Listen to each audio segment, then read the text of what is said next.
100% আশাবাদী। লড়াই মিডিয়া আমার দেখতে পাচ্ছে না, বাকি জনগণ দেখতে পাচ্ছে। হয় তৃণমূল নয় বিজেপি। মাঝে যে আমি ঢুকে বসে আছি মানুষের মনে, সেগুলো আপনাদের নজরে আসছে না, কারণ আমার তো টাকা পয়সা নাই। কতটা আশাবাদী আপনি? 100% আশাবাদী। লড়াই কতটা গভীর? লড়াই মিডিয়া আমার দেখতে পাচ্ছে না, বাকি জনগণ দেখতে পাচ্ছে। মিডিয়া তো বাইনারি তৈরি করে রেখেছেন, আপনারাই করে রেখেছেন আর কি, যে হয় তৃণমূল নয় বিজেপি। মাঝে যে আমি ঢুকে বসে আছি মানুষের মনে, সেগুলো আপনাদের নজরে আসছে না, কারণ আমার তো টাকা পয়সা নাই, আমার পয়সাও নাই। সেই কারণের জন্য আমাকে দেখানো হচ্ছে না। সে নিয়ে আমি ন্যূনতম চিন্তিত নই। আমার কাজ চলছে গ্রামে গ্রামে, মানুষের কাছে কাছে, মানুষের দরজায় দরজায়। বলুন। বলছি ঢাক বাজনা নিয়ে নাই কেন হচ্ছে? অনেকে তো দেখা গেল যে ঢাক বাজনা। দেখুন, মনোনয়ন হচ্ছে একটা সত্যি সত্যি আনন্দের ব্যাপার। কর্মীদের মধ্যে অত্যন্ত উৎসাহ থাকে।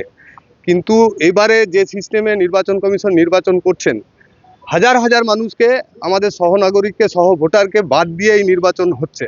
এই নির্বাচনের মনোনয়ন থেকে শুরু করে সব কিছুতেই আমাদের মনের মধ্যে এক গভীর বেদনা নিয়ে আমরা এই নির্বাচনে অংশগ্রহণ করছি।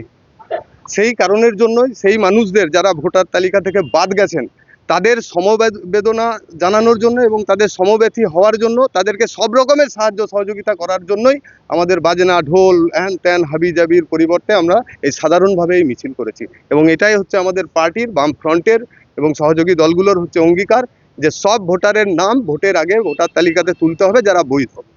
আর্থিক সংস্থান কিভাবে হবে? আর্থিক সংস্থান কিভাবে হবে? আর্থিক সংস্থান হবে, খুব ভালো প্রশ্ন। সেটা হচ্ছে যে আমরা তো এমনিতে বাড়িতে বাড়িতে সব মানুষের কাছে 10 টাকা, 20 টাকা, 100 টাকা, 50 টাকা করে কালেকশন করছি।